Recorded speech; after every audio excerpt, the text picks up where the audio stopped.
On the list, I have the Honourable Leader of the Opposition wishing to speak to the motion. Thank you, Madam Speaker.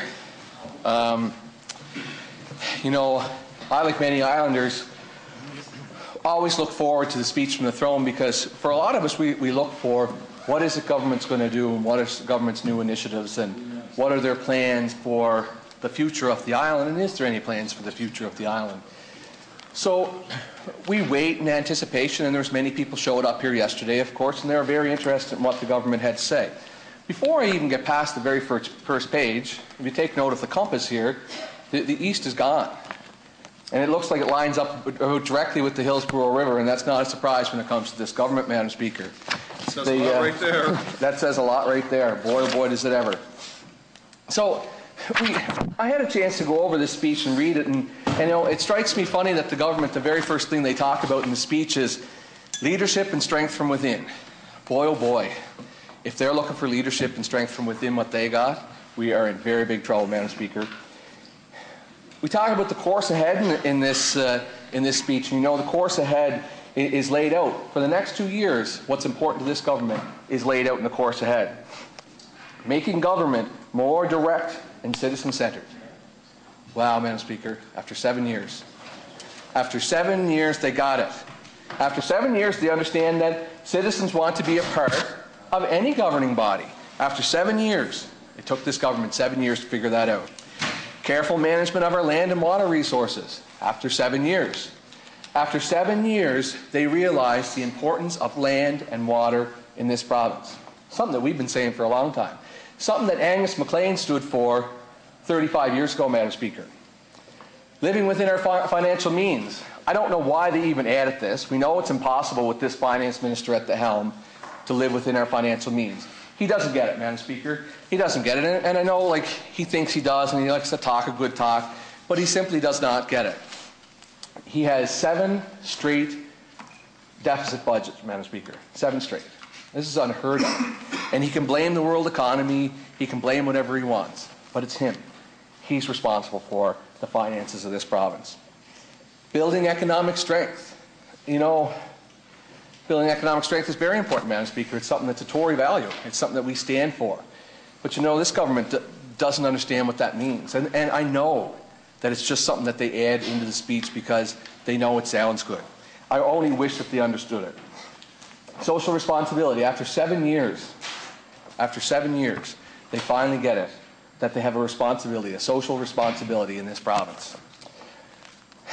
You know, what I most noted about this speech from the throne was the fact that it was packaged up of a whole bunch of announcements that have already happened.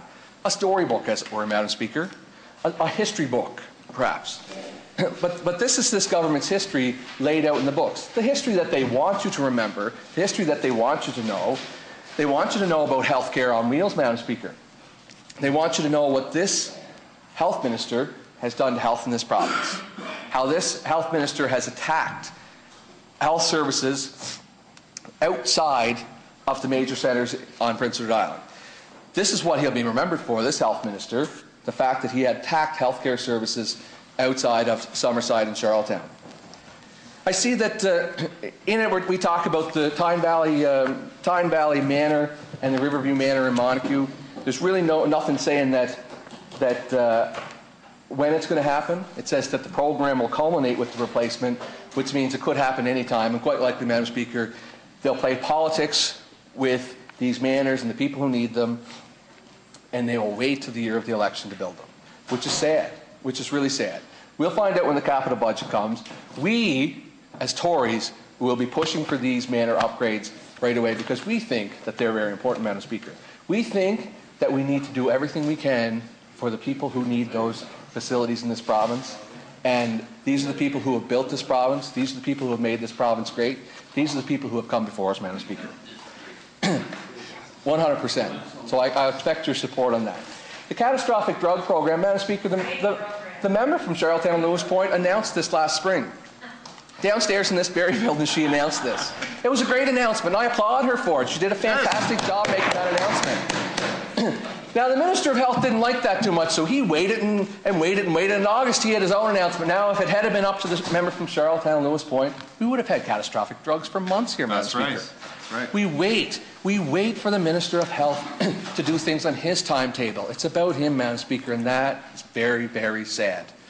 But it is an announcement that happened, and as part of the historical look back that this speech is all about, it's in here. The Rapid Response Unit, Madam Speaker, I can't tell you how many times I've seen those Rapid Response Units on the Sherwood Road right here in Charlottetown. I was assured by this Minister of Health, assured. And when he was sitting at this very table, I was assured by this Minister of Health that those vehicles would be in rural Prince Edward Island 9 hours a day. Boy, oh boy. I saw one in Pools Corner once, and I saw one driving into Montague once, and that is all summer since they've been on the road. I know they spend more time in the city area, and I wish that the Minister of Health would come clean and give us a real plan of what kind of services we can expect from our ambulances moving forward. You know, this one's almost sad. The standalone palliative care unit, it's been announced more times than it's ever been built, which is 0 being built, and announced, what, twice, 3 times. There's been more pictures taken in front of a sign talking about palliative care than there's been pictures taken in front of a sign for the Surrey High School. Now there's going to be a new sign, though, because the last one's faded out. So we need a new sign. So maybe we need a new sign. Maybe we need a new picture. Maybe that's why we need a new sign, because we need a new picture, Madam Speaker. 94% of Islanders have access to a family physician, and I don't know what this government considers access. I guess if you're on some doctor's list, I mean, heaven forbid you ever need to see one, because it simply is not possible to see a doctor on Prince Edward Island in any timely manner. And that's because of this government. It's not because of me. It's not because people are sick. It's not because the poor people have to see a doctor, Madam Speaker. It's really sad. It's because of this government. And you know, we talked about nurse practitioners, and we talked about speeding up the ER rooms, and it simply does not happen. And I can tell you from having to take my children to the emergency room in the Montague Hospital, the waits are still really long.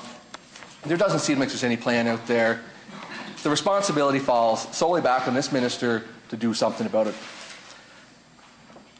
You know, we talk about, I'm not going to spend a whole lot of time in the education section, talk about student achievement. I'd encourage you to read Paul McNeil's column.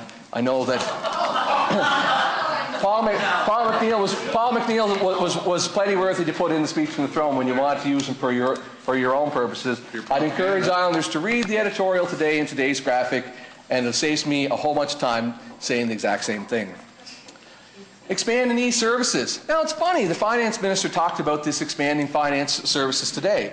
He talked about this supercomputer that he found. I think he thinks he invented the internet as well, but this supercomputer he found, and it had 2,000 different scenarios for how pension outcomes would work and what it would look like. My oh my, could he not get a computer like that could show him how to budget for this province? 2,000 times out of 2,000 we have a balanced budget with this supercomputer. The finance minister would be a hero in Prince Edward Island. Boy, oh boy, maybe we need a supercomputer instead of a finance minister. 486. A 486? I don't even know if it would be 486, Madam Speaker. Addressing the red tape. Now, this is important. Actually, this is a Tory promise to address red tape in this province and cut it down. And it's good to see this government is finally starting to take some of our advice, Madam Speaker, because we do have good ideas. You know, Tory times are good times, Madam Speaker. That's right. There's no question about it. Tory times are good times. And I need not remind you that Mike Curry created 30,000 jobs when he was Economic Minister of Development in this province. So 30,000 jobs. I mean, you only need to go back.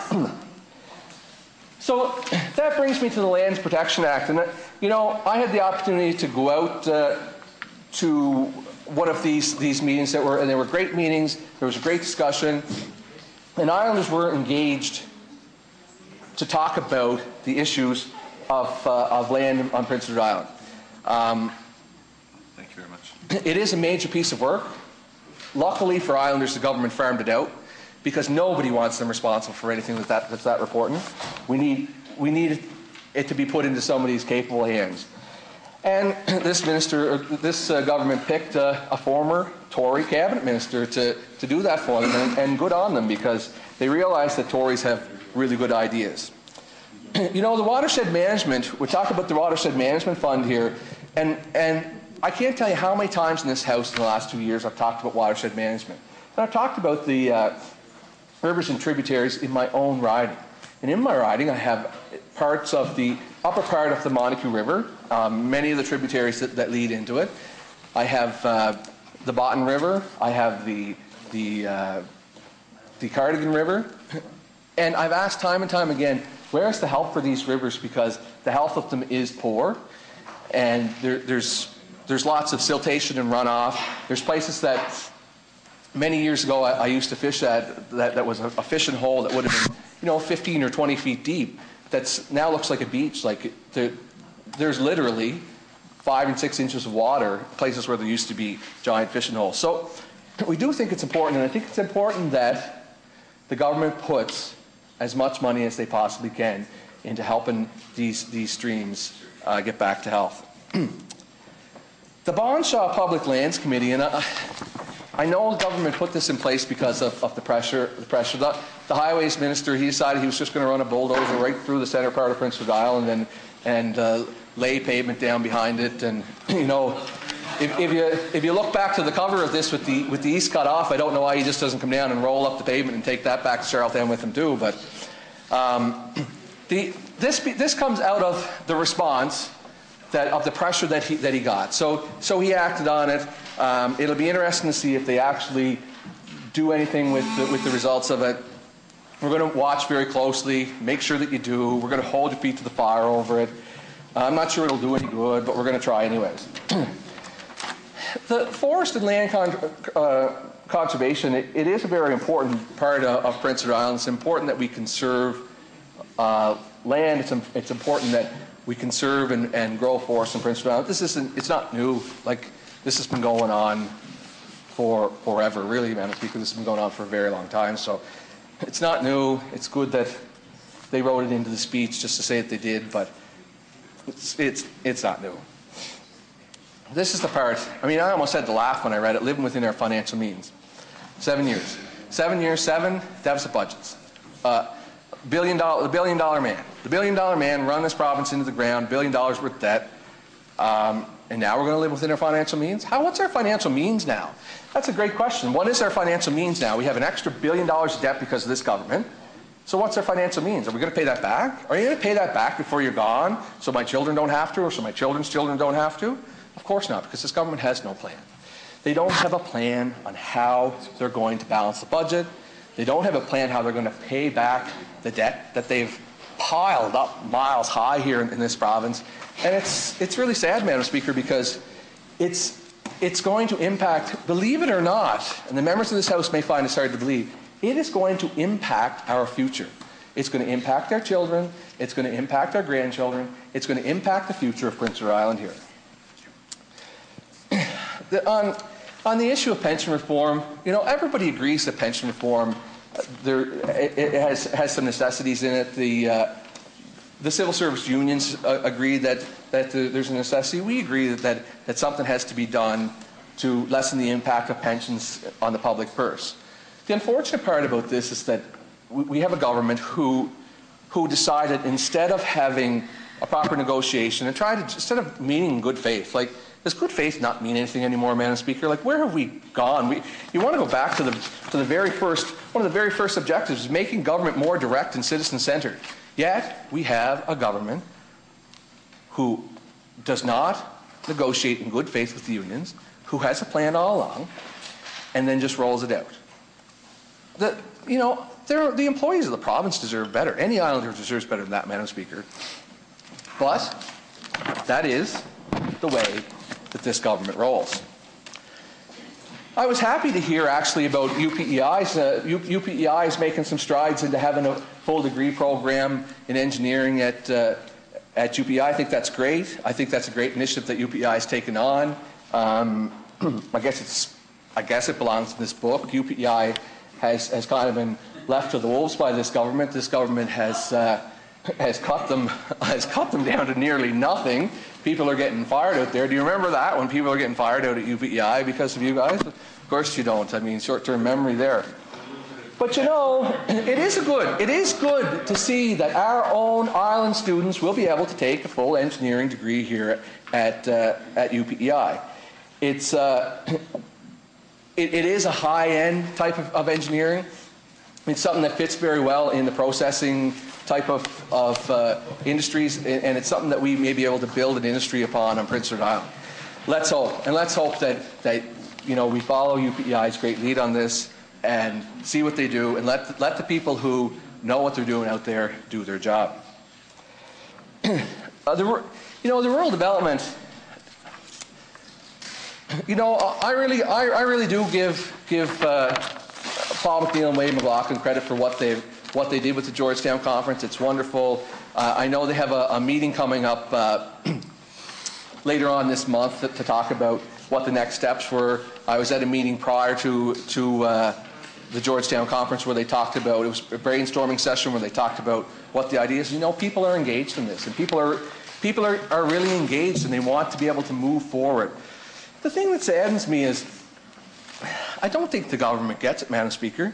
I don't think they do. So the government thinks that all they need to do to fix all the issues from rural Prince Edward Island is develop a community-based leadership program. Madam Speaker, that's not even close. That has nothing to do with the issues that face rural Prince Edward Island. The issues that face rural Prince Edward Island today, I'm going to give the government help, and hopefully somebody upstairs is writing this down for them, because what the government needs to know is that we need a way to encourage our youth to stay and work in rural Prince Edward Island. They need to live there. They will become leaders. They will develop their communities, much like you all did in your own communities. They will do that if they have a chance to stay and live there. It's as simple as that. But you know what? You know what we do? We convince our youth that there's no future here for them, and that they need to go someplace else to have a future. It's not true. It's not true. There's a future here for them. There's a future here for them. If this finance minister doesn't spend it away on them, there's a future here for them. And you know what, Madam Speaker? That's where it starts, with our youth. We need to engage our youth. We need to start listening to them. We need to not ignore them until they turn 18. They're an important part of our community today. We need to find ways that we can encourage them to remain in their communities, to live and work in their communities, to raise their family in their communities, and everything else will fall into place. They'll become leaders in their community. They'll do it, Madam Speaker, because people care about where they come from. You wouldn't have to go far across Prince Edward Island to see some of the great things that are happening in communities by people who are from the communities because they care about their communities, and they're not doing it for money. They're doing it with volunteer. They're volunteering to keep their communities running, to have the things, to have rinks. You know, a lot of these communities in rural Prince Edward Island that have rinks, they were put there by people who volunteered their time to organize and plan and execute to put them there. They fundraised. The rink in Surrey is there because people, like the member from Surrey, Elmira, cares enough to donate his time to keep the rink running. There's a volunteer board that volunteers their time to keep that rink running. Same in Georgetown. Same in every rural community in Prince Edward Island who has a rink. The ball fields are the same. They are put there by the community. Many of them are put there by people who volunteer their time to make sure that they're kept in shape, to make sure that they get built, that they're you know, because people care. People care. What this government doesn't get is that people care. People care about where they come from. They don't need to be trained how to care. They need an opportunity to live in their community. They already care, and they already want to be there. They need an opportunity to do it. And this government misses the boat on that over and over and over again. You know, Madam Speaker, I'm only halfway through. I'm on page 13. I'll go back to the compass again for those who missed it.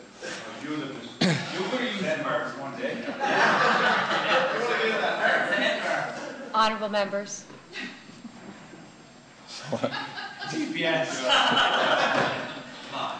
Thank you, Madam Speaker. So on the topic of boats, let's talk about fisheries then. So we talk about the fisheries, and you know, we know that the fisheries has been struggling. This isn't good times for the fisheries in Prince Edward Island. Things have been poor. The catches have been good. the price has been poor, and there's a lot of upheaval on the wharves that people aren't happy and they don't know what's going to happen next. They don't feel like they've gotten any leadership from this government. And, you know, there are two studies out, the one that was released today, the Colin Yonker report, and the Maritime Lobster Panel. And, you know, one of the things in the Maritime Lobster Panel, and everyone should take note of it, is that leadership is required. Leadership is required. Every day leadership is required, Madam Speaker. It's important that we have leadership on the fishery now, but every day leadership is important. We're in positions of leadership here, Madam Speaker, and it is important every day that people view their jobs as a leadership role. They shouldn't need to be told by a panel report to take leadership on a file. But the panel certainly thought that was necessary to tell, and that's telling in itself, Madam Speaker. I think that, you know, I'm not going to talk about that. I'm going to move on to the social action plan. You know, Madam Speaker, the very first thing under social responsibility, the government says a chain is only as strong as its weakest link, most vulnerable link. We need to ensure that our island community is strengthened by enhancing supports for those who live in poverty or struggle with disabilities. You know, Madam Speaker, people are living with disabilities. People are living with disabilities. The government needs to recognize that people are living with disabilities, the help they need to live with their disabilities, because they're living with their disabilities. That's very important. You know, that's a very important part of this. They are living with their disabilities. They need help to live with their disabilities. And again, I mean, whoever wrote this, obviously, Madam Speaker, it goes back to page 1 where on the compass there's no east, Madam Speaker, and that pretty well tells us this government has lost their bearings. You know, Madam Speaker, I made a few notes of my own because this government is very good at tying up their history and putting it into a speech from the throne. They do it over and over and over again. That's not what a speech from the throne is meant for. It's meant to lay out what the government's going to do, what their work plan is, how they're going to move forward. Not about what they've done. The history books will write what you've done. People will judge you. That's the good part and the bad part of the job you're in. The people will judge you. So your history will be written for you. You needn't write it yourself. People are deciding every single day out there. So let's finish the history book that you've started writing. This is the government that invested in the Hills and Borden. This is the government that invested in the Hamburg Hotel. Great. This is the government that drove bulldozers right down through the center of Prince Edward Island to try to straighten out a couple of little curves. Madam Speaker, this is the government who was last in unemployment. Last place in unemployment. This is the government who's last in unemployment. This is the government who, without consultation, implemented the HST. Madam Speaker, this is the government who, without consultation, is going to implement pension cuts. There are cuts. This is the government who, without consultation, is going to implement pension cuts. This is the government who, without consultation, made humongous health cuts. This is the government who spent $9 million on 3 jobs for emphasis down here at the Atlantic Technology Center. $9 million for 3 jobs. Wow, you should be proud. This is the government who didn't even go to Ottawa to talk about EI until after the opposition had done it. The Innovation Minister went after I went to talk about EI, Madam Speaker. And you know, when you look at charting the course ahead, I really think you need to think and maybe rename this report and call it what it is, a report of things that we've done or already promised, Madam Speaker. It's sad to me that this government has lopped the East right off their book. It's indicative of this government and how they feel about the East. We have members from the East here, and they should be appalled at the way this government treats the East by cutting the East right off the compass in this book.